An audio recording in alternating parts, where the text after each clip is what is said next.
Aquí inicia La Fosa Escéptica, un lugar para ejercitar la mente, con Alfonso Villalpando.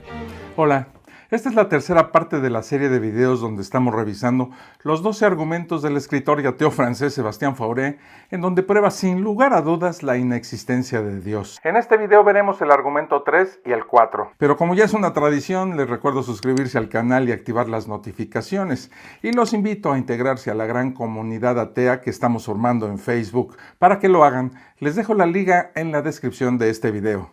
Dicho lo anterior, pues a lo que venimos.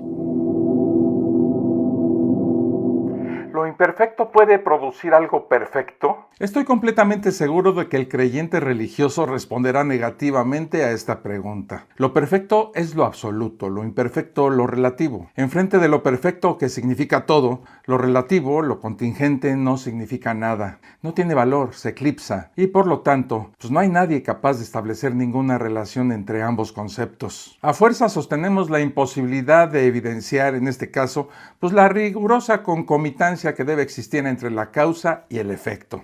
Es por lo tanto imposible que lo perfecto haya podido determinar lo imperfecto. Por el contrario, existe una relación directa, fatal y hasta matemática entre una obra y su autor.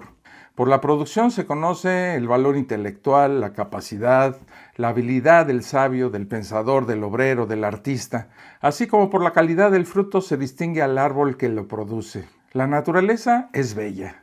El universo es grandioso y todos admiramos lo maravilloso de su ininterrumpido espectáculo. Sin embargo, por muy entusiasta que yo sea de las bellezas naturales, no me atrevería jamás a sostener que el universo sea una obra sin defectos, irreprochable, en resumen, perfecta. Y no creo que haya nadie capaz de sostener esa opinión. Así que no siendo una obra perfecta, el autor, o sea, el Dios de los cristianos, pues tampoco es perfecto. En conclusión, o Dios no existe o no puede ser el creador. O bien siendo el universo una obra imperfecta, Dios no es otra cosa que un ente imperfecto. Silogismo o dilema, la conclusión del razonamiento es la misma. Lo perfecto no puede producir lo imperfecto. En la fosa escéptica ya hemos hablado de la supuesta perfección de Dios. Por lo tanto, y asumiendo que tanto Dios como todas sus creaciones son perfectas, surge de inmediato la siguiente pregunta. ¿Qué pasó en el plan divino de perfección que todo se le vino abajo a ese Dios? Digo, porque Dios, aparte de perfecto, es también omnisciente. No se puede culpar de la aparición del pecado a la infantil fábula de Adán y Eva, ya que Dios, como todo un ser sabelotodo, de seguro sabía que ese par de jovencitos alocados pecarían y que el pecado entraría por la puerta grande al mundo. Y la pregunta para los cristianos que creen en eso del pecado original sería esta. ¿Sabía Dios que Adán y Eva pecarían? Si el religioso contesta que Dios no sabía, pues equivale a decir que Dios ignoraba algo, por lo que su condición de omnisciencia se perdería y de paso su perfección. Pero si la respuesta es que sí lo sabía, llegamos a la conclusión de que existe un destino predestinado y redundante, y sobre todo que el plan de perfección de Dios, al parecer, pues es este mundo perfecto que poseemos hoy. Quizá para Dios todo lo que pasa en el mundo, los crímenes, las enfermedades, las tragedias, los odios y todo lo malo, es su personal concepto de lo que es la perfección. A veces es muy difícil para el cristiano promedio rebatir un argumento como este sin caer en sus clásicas argumentaciones circulares o en algún estúpido argumento falaz. Le pregunté esto a algunos creyentes. ¿Lo perfecto puede producir algo imperfecto? Y esto fue en resumen lo que me contestaron. Mira, mi despistado ateíto, el hecho de que Dios no sea perfecto no quiere decir que no sea malo o que en él no exista el sentimiento de la maldad. Porque si Dios no conociera lo que es la maldad, pues no podría una de sus creaciones haberse podido rebelar en su contra y ser tan malvado. Yo creo que nosotros somos perfectos y parte de esa perfección está en tener la libertad de elegir lo que deseamos hacer. Porque también tenemos entendimiento de lo que es malo y de lo que es bueno. Pero desafortunadamente casi nunca elegimos hacer lo correcto. Entonces podemos ser perfectos, pero siempre elegimos hacer lo incorrecto. ¿Por qué? Porque somos influenciados por esa fuerza maligna que habita en esta tierra, Satanás. ¿Y qué pasa si lo perfecto poseedor de voluntad desea crear algo que con su propio esfuerzo y también voluntad alcance un estado perfecto? No siempre lo perfecto desea crear la perfección, eso sería muy fácil. Lo difícil es convertir lo imperfecto en perfecto y viceversa, ¿eh? Ese sí que es todo un reto. Pero jamás lo imperfecto puede crear algo perfecto, sencillamente porque no sabe cómo crearla. Es muy interesante esta respuesta del religioso, sobre todo porque al parecer es muy difícil para un creyente cristiano entender que el decir que Dios es perfecto y que este mundo es imperfecto es absolutamente incompatible con la esencia divina e intachable de ese Dios. Y se sigue repitiendo el error de creer que el culpable de esa imperfección es el pecado cometido por dos personajes mitológicos que evidentemente nunca existieron. Es muy claro. Si los creyentes van a utilizar la excusa de Adán y Eva y que ellos fueron los que le rompieron toditita la madre a la inicial armonía divina, toda ella perfecta, primero deben demostrar que este par de individuos existieron sin ningún tipo de dudas. Recordemos que Dios creó al hombre a su imagen y semejanza, lo que nos lleva a concluir que el mundo y los primeros pobladores de la tierra, es decir, Adán y Eva, eran tan perfectos como lo era Dios. Las preguntas que debemos hacernos son obvias. ¿Por qué si Adán y Eva eran tan perfectos como lo es Dios, cometieron la gran estupidez de pecar? ¿No parece acaso contradictorio todo esto? ¿Qué tan perfecto y confiable es Dios cuando alguien que es, según sus propias palabras, semejante a Él, puede ser tan imbécil? Hay además una frase que puedo rescatar entre las curiosas respuestas que los cristianos me dijeron, que me llamó mucho la atención, y es esta. Lo difícil es convertir lo imperfecto en perfecto. Bueno, si esta es la misión de este Dios, pues no la ha hecho muy bien que digamos, Es innegable que las obras definen al autor. Como bien lo dijo el mismísimo Jesús en Mateo 7, 16 al 20. Por sus obras los conoceréis. Dios es eterno y necesario. Este es el cuarto argumento de Sebastián Fauré sobre la inexistencia de Dios. Si Dios existe, es eterno, activo y necesario. Esperen, detengan todo lo que están haciendo. Hay que hacer un alto para contestarnos estas preguntas. ¿Dios es eterno? Claro, lo es por definición. Es su razón de ser, No puede concebirse a un Dios como este comenzando y acabando.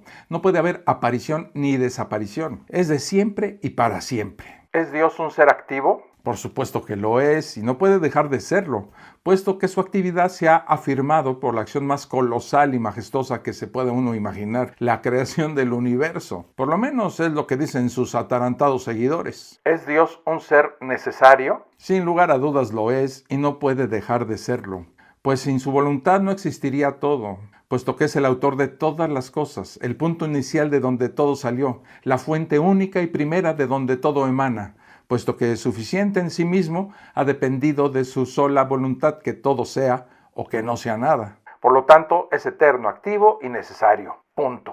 Pero voy a demostrar ante la atónita mirada del irracional creyente cristiano que si es eterno, activo y necesario, también debió ser eternamente activo y necesario. En consecuencia, no pudo estar inactivo nunca o ser innecesario, y por lo tanto, no ha creado nunca. Decir que Dios no es eternamente necesario es admitir que no siempre lo ha sido, que ha llegado a serlo, que ha comenzado a serlo y que antes de serlo no lo era, puesto que es la creación la que proclama y atestigua la necesidad de Dios. Es afirmar a un mismo tiempo que durante millones y millones de siglos, que seguramente precedieron a su acción creadora, Dios era completamente innecesario, Un Dios abandonado y perezoso, un Dios inútil y superfluo. En pocas y mexicanas palabras, Dios era un huevón en toda la extensión de la palabra.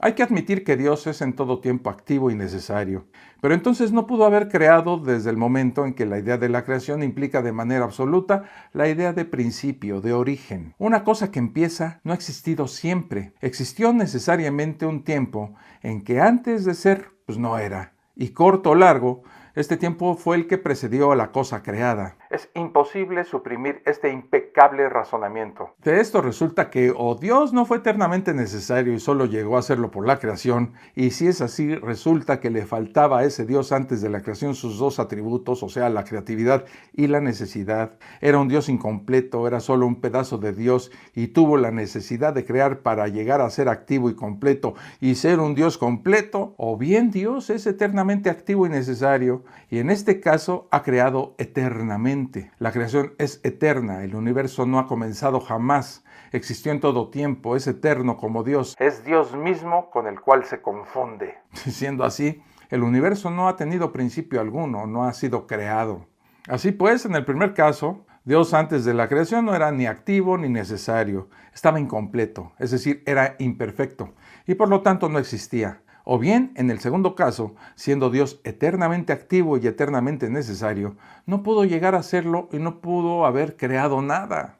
Pero el asunto se pone más interesante cuando el creyente comienza a decir estas idioteces, miren. ¿Dios es eterno? Claro, siempre ha existido. ¿Dios es activo? Por supuesto, papá. Siempre interviene en la vida de nosotros los humanos. Tan es así que su mirada nunca se desvía de nuestra nuca. Es un vigilante permanente. ¿Dios es necesario? Obvio. Sin su presencia no existiríamos y gracias a él vivimos. Sin Dios no habría ni vida ni universo. Asumiendo que las tres premisas anteriores son ciertas y sumando el hecho de que Dios es inmutable, los invito a preguntarse esto. ¿Dios no fue eterno en algún momento, o inactivo o innecesario? De las dos últimas existe un punto donde ambas se cumplen, en la época antes de crearnos. Antes de concebir la idea de crear un universo con seres humanos en él. Si Dios siempre fue eterno, de seguro ya existía antes de la creación de los mundos. Por lo tanto, en ese momento era inactivo, o sea, no hacía nada. Y por lo tanto era un Dios innecesario.